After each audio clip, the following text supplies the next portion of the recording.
Bon, bonjour à tout le monde. Vraiment, j'avais pas prévu prendre la parole ce matin. Par rapport aux audios qui me sont arrivés, je crois qu'il est mieux que je prenne la parole parce que je ne veux pas que la jeunesse africaine commette des erreurs qui seront contre-productives pour nous. Je comprends toute votre colère. Je suis plus en colère que vous. Mais nous menons un combat, nous devons mener le combat intelligemment. Je vous prends l'exemple du cas en France.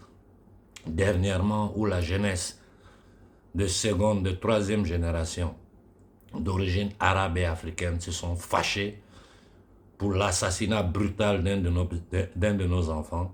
Les conséquences ont été quoi? Que le gouvernement rothschildien qui commande la France est en train de voter des lois. C'est-à-dire ils ont profité de ça pour transformer la France en une dictature conclamée. Nous devons agir avec intelligence. Je vous ai toujours dit qu'on n'a pas besoin de violence. Si vous m'écoutez, nous allons sortir l'Afrique de ce trou-là, sans même que...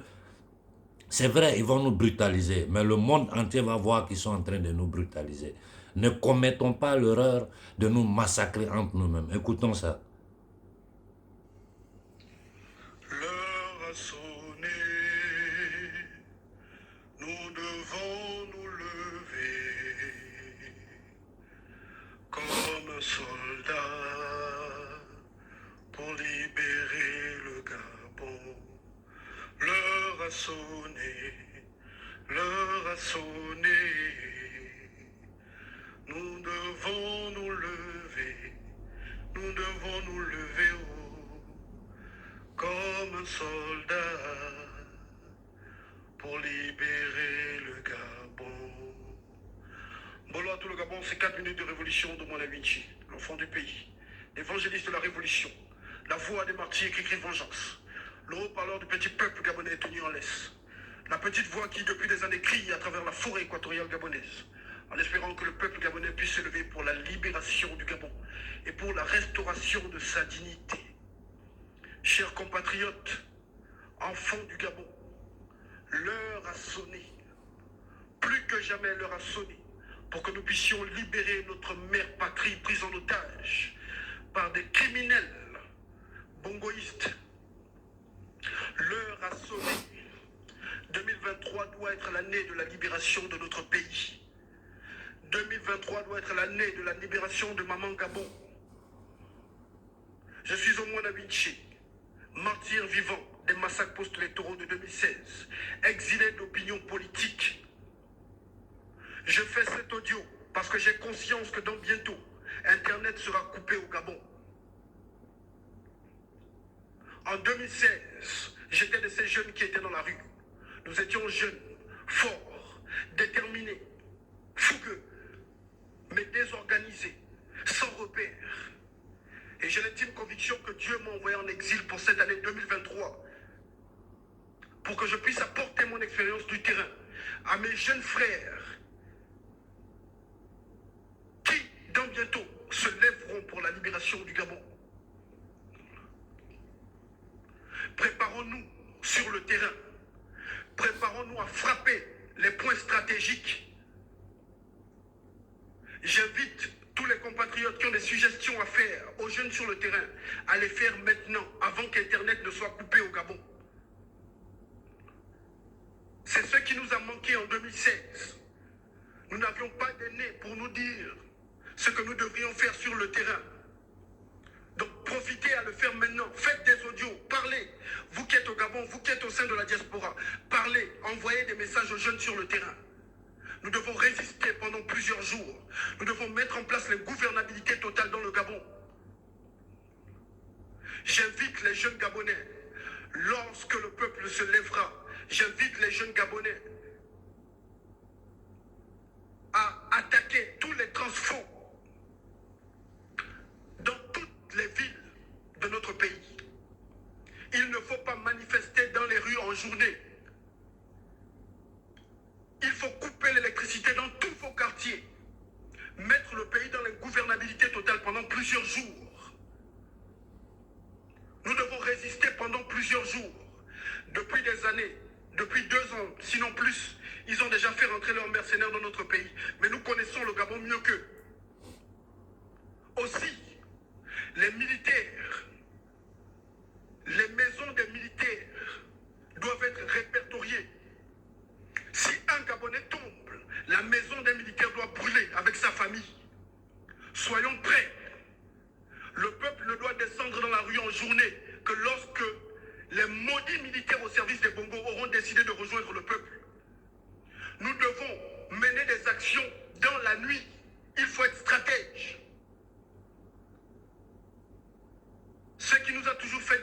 c'est qu'on manifeste pendant une seule journée ou 2 journées, et toujours en journée.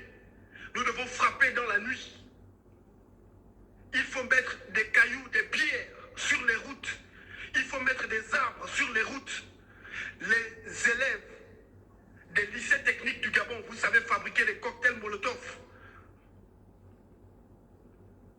Les étudiants de l'USTM, nous avons besoin de vous pour la libération du Gabon, parce que nous sommes en guerre contre un système. Ces élections que vous voyez sont une mascarade. Une mascarade pour nous imposer.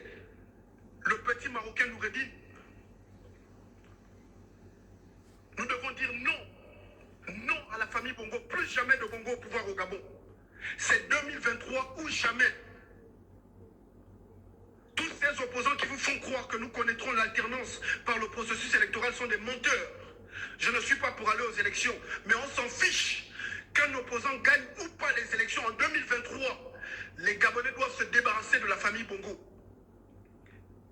En 2023, on s'en fout du résultat des élections. C'est 2023 ou jamais. Ils sont en train de se préparer sur le terrain de la force. Ils veulent terroriser les Gabonais. Ils ont déjà commencé avec la militarisation du pays. Soyons prêts. Soyons prêts. Dans toutes les 9 provinces de notre pays, le Gabon, ce n'est pas seulement Libreville et Port-Gentil. Mes frères d'Ouellentem, soyez prêts. Mes frères de l'Oguelolo, de l'Oguevindo, soyez prêts.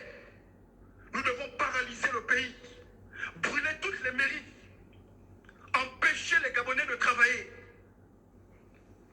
Parce que depuis 1993, c'est la même chose. Élection présidentielle, après le peuple est massacré, ils organisent des dialogues, ils se partagent les postes et ils financent le divertissement pour nous faire oublier la fraude électorale et les massacres post-électoraux. Soyons prêts, c'est 2023 ou jamais. Et soyons des stratèges. Aux jeunes qui sont au pays, si vous avez des actions à mener, ne parlez pas avec les activistes, quel que soit l'activiste, même pas moi. Parce que beaucoup d'activistes travaillent pour le système. Ce sont des espions de la France et du régime Bongo. Soyez prudents. Ce combat, ce n'est pas la rigolade. Et ne vous exposez pas n'importe comment. Même si vous voyez des activistes qui sont sur place au pays, qui vous appellent pour des rencontres, n'allez pas. N'allez pas. Ce combat, ce n'est pas la rigolade. Là où 2-3 Gabonais se rassemblent, il y a 3 traîtres. Menez vos actions de manière isolée. Ne vous mélangez pas n'importe qui avec des gens qui vous n'avez pas confiance. Attention, nous devons mettre en place les gouvernabilités totales. Les frères qui sont du côté de Batanga, qui sont du côté de Mayumba, les puits de pétrole, il faut brûler les puits de pétrole. Nous devons mettre le Gabon à feu, nous allons le reconstruire, c'est notre pays. Préparez les machettes dans vos quartiers. Si un Gabonais tombe, un militaire doit tomber. Et je vous assure que ces militaires-là ont peur. Nous ne devons pas rigoler, nous ne devons plus rigoler avec eux. Nous avons vu en 2016, beaucoup de militaires n'avaient plus le courage de porter leur tenue de militaire dans certains quartiers. Ils venaient se vêtir devant des camps militaires parce qu'ils ont peur. Le jour où au Gabon, nous allons massacrer 10 à 20 militaires, vous verrez qu'ils finiront par rejoindre le peuple. Donc il ne faut pas rigoler avec eux, c'est 2023 ou jamais. Si Sylvia Bongo, si les ennemis du Gabon réussissent leur passage en force, nous ferons encore 50 ans d'esclavage, minimum 50 ans d'esclavage. C'est 2023 ou jamais. Je vous prie de partager cet audio massivement. Les ponts d'Adouma, les ponts d'Isaac, tous les ponts du pays, nous devons faire exploser tous ces ponts. Nous devons paralyser le pays, empêcher les véhicules de la milice des Bongo, abusivement appelée armée gabonaise, de circuler dans le pays. Nous devons paralyser le Gabon. Les manifestations doivent se passer dans la nuit. Parce que la journée, ils ont les hélicoptères, ils vont utiliser les moyens de l'armée. Mais dans la nuit, nous devons agir dans la nuit. C'est 2023 ou jamais. Aucune dictature ne tombe par le processus électoral. Ce régime ne partira que par la révolte. Par la révolte. Si les taximans, lorsque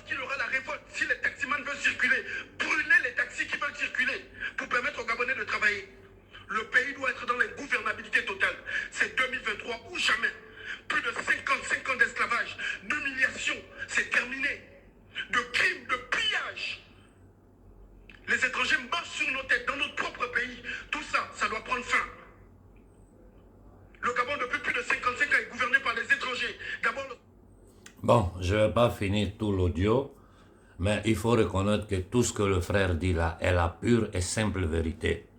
Mais comme je vous ai toujours dit, ne tombons pas dans l'erreur d'utiliser la violence. Nous serons violentés, mais ne tombons pas dans l'erreur de commettre la violence.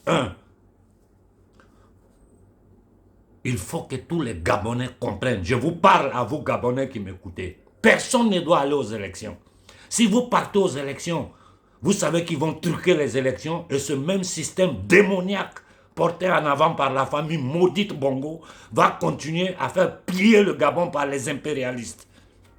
Donc tout Gabonais conscient doit comprendre que ces élections, n'y participez pas. Si aucun Gabonais ne va aux élections, ils vont dire quoi? Ça c'est le premier pas. Le second pas, on peut paralyser un pays sans utiliser la violence. Je vais parler à le frère en privé après, lui donner quelques stratégies. Mais c'est tellement simple. On paralyse le pays partout dans le Gabon, bloquer toutes les routes. Bloquer toutes les routes. Et aux taximans, aux hommes, aux commerçants, vous devez comprendre que c'est un combat de libération.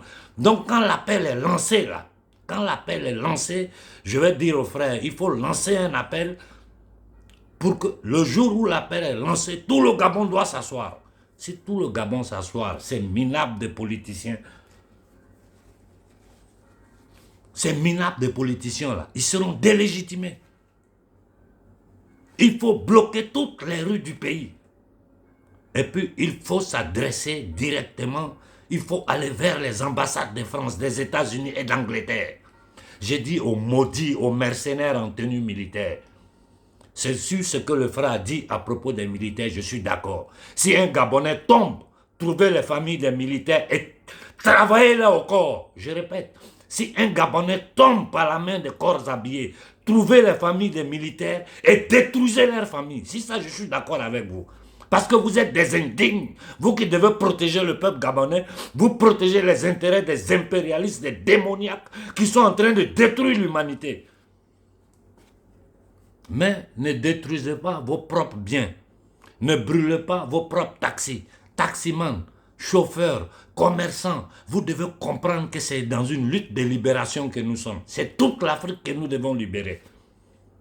Ne commettez pas l'erreur de détruire, de casser les ponts. Ça ne sert à rien. J'ai dit paralyser tous les quartiers. À la jeunesse gabonaise, je parle. Bloquer tous les axes, que personne ne puisse circuler. De deux, que personne n'aille aux élections. Et s'il coupe Internet, il y a des moyens pour passer derrière, pour faire sortir les images. Nous avons toutes les possibilités aujourd'hui de rendre visible ce qui se passe au Gabon, même si on coupe l'Internet. Mais ne commettez pas l'erreur de toucher un citoyen occidental. Je vous jure que ces gens-là sont victimes comme nous. Ce que je suis en train de voir en Europe ici, là, je n'ai jamais pensé que ce système satanique-là pouvait s'attaquer à son propre peuple jusqu'à ce point. Ne l'en touchez pas. Ils sont aussi victimes que nous. Les lois qui sont en train de voter ici, la façon dont ils sont en train de tenter de tuer les Occidentaux, ce même système-là. Si nous commettons l'erreur de les taper là, nous ne faisons que faire le jeu du système. Au contraire, ceux qui sont les Occidentaux qui sont au Gabon, doivent s'unir au peuple gabonais dans la lutte que le peuple gabonais est en train de faire. Vous me voyez ici en Italie. Je suis en premier plan à combattre ensemble le peuple italien. Ça m'a coûté quoi? Des agressions, la police chez moi. Nous devons agir avec intelligence, avec tactique. Et on peut paralyser le Gabon sans faire mal à personne. Parce qu'en fin de compte, ça va créer une guerre civile entre nous les opprimés. Les opprimés du Gabon risquent de se battre entre eux. Tout Gabonais doit comprendre que ces élections sont des bêtises. Ce n'est que du maquillage pour faire croire que le pouvoir qui est assis là est légitime. Je vous dis aux Gabonais, si vous allez aux élections, vous êtes maudits. Parce que c'est vous-même vous serez les responsables, les complices de ce pouvoir satanique. Il faut que tout le monde refuse de voter. Tout le monde, le jour des élections, chacun doit rester chez lui. Si les militaires maudits, je parle des hauts gradés de l'armée vont aller voter les députés, toute cette sale pourriture là, ils vont laisser voter entre eux, eux et leur famille, qui est 0% de la population gabonaise, qu'ils aillent faire leur jeu. Mais le peuple doit rester assis à la maison le jour des élections. Le peuple doit paralyser le pays en bloquant tous les axes.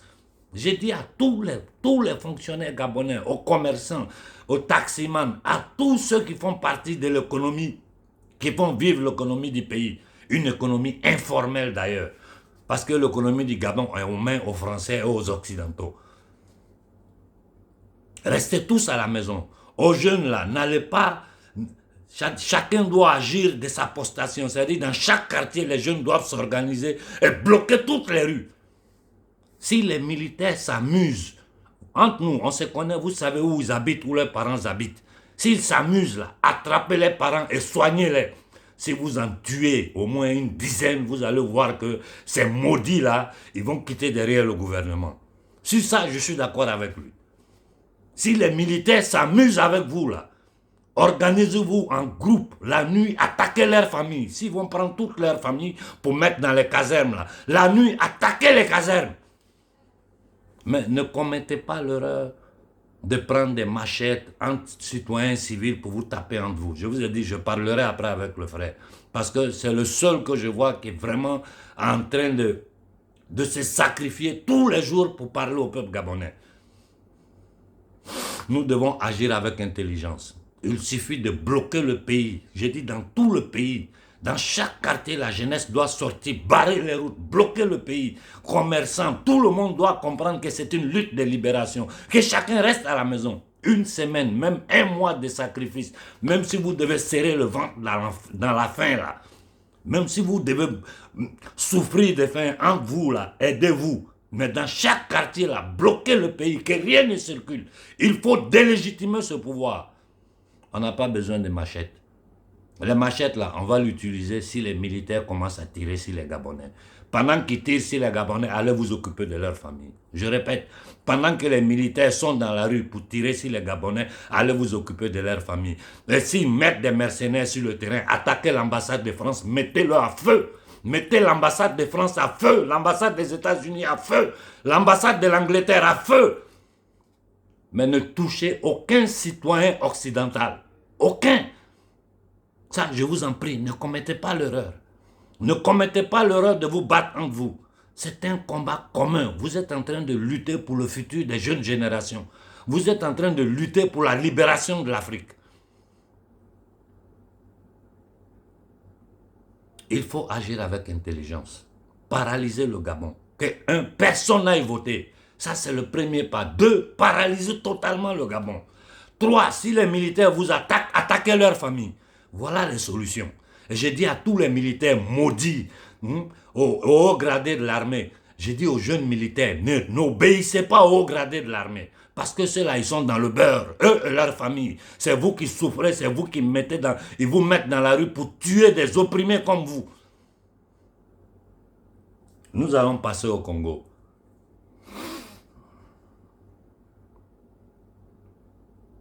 Les forces armées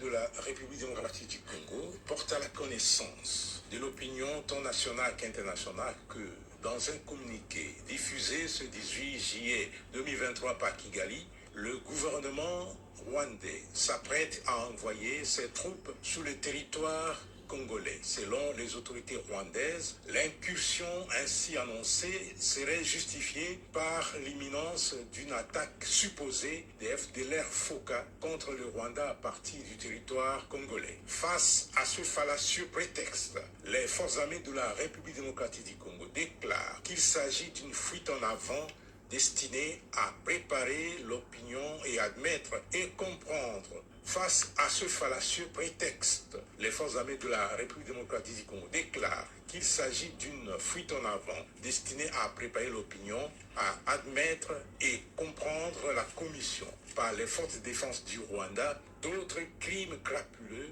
et actes de violence ignobles pour pérenniser mort et désolation ainsi que l'insécurité et la terreur dans la population congolaises. En effet, les forces armées de la République démocratique du Congo tiennent à préciser que déjà actives dans plusieurs localités des territoires de Massissi, Nyiragongo et Rutshuru en République démocratique du Congo, les forces de défense du Rwanda veulent, par ce communiqué, officialiser leur présence sur le sol congolais afin de cacher et effacer de la mémoire collective tous les crimes, massacres et autres atrocités déjà commis à Kishiché, Kalake et le 16 juillet dernier à Bukombo dans le territoire de Rutshuru où ces terroristes ont fauché la vie à une vingtaine de paisibles Congolais. À ce propos, les forces armées de la République démocratique du Congo, qui condamnent avec véhémence cette duplicité et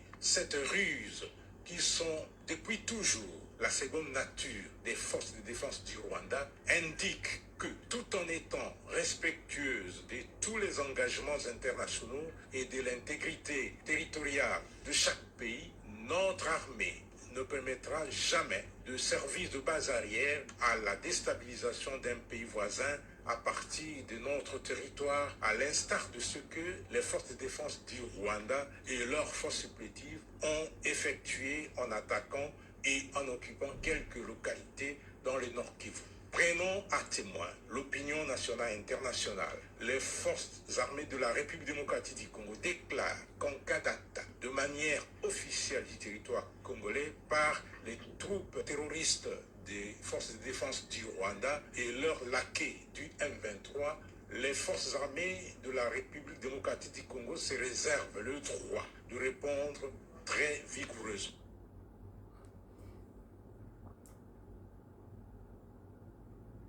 Bon, ça c'est la photo, c'est la vidéo du général qui est en train de parler. Tout ce qu'il a dit est vrai. Nous savons tous que Kigali n'est rien d'autre que le bras armé des impérialismes des États-Unis en Afrique. Que le rôle du criminel, du génocidaire Kagame est détruit le Congo. Lui comme les dirigeants de l'Ouganda. Ce que le militaire congolais vient de dire, c'est la pure vérité. Mais je vais lui renvoyer sa question. Toi qui parles au peuple congolais, tu sais très bien que ce minable qui est à la tête du Congo, tant qu'il est là, qui fait partie du Congo, lui là, c'est un collaborateur des premiers plans, des minables, des démoniaques qui veulent détruire le Congo. Si à la tête du Congo, vous avez un minable, un vendu, un vaurien, un fêtard, qui ne sait que boire du champagne et s'amuser. Mais de quel Congo? Comment vous allez défendre le Congo? Faites la première chose à faire en tant que soldat, avoir le beau discours que tu viens de faire, c'est faire tomber Kilomba. Faites un coup d'État, enlevez-le. Vous les militaires, prenez le Congo en main. Mais de quoi nous parlons? Si toi-même militaire, tu sais qu'ils utilisent Kagame et le Rwanda pour déstabiliser, pour essayer de balkaniser le Congo, et tu sais très bien que celui qui est à la tête du Congo est un minable, un vendu qui n'est là que pour les intérêts des Occidentaux et remplit sa grosse poche là de champagne, de caviar, mais de quoi nous parlons? De quoi nous parlons? Il faut faire dégager ce gars-là. Je vous ai dit, il faut faire dégager Kilombo du pouvoir à n'importe quel prix.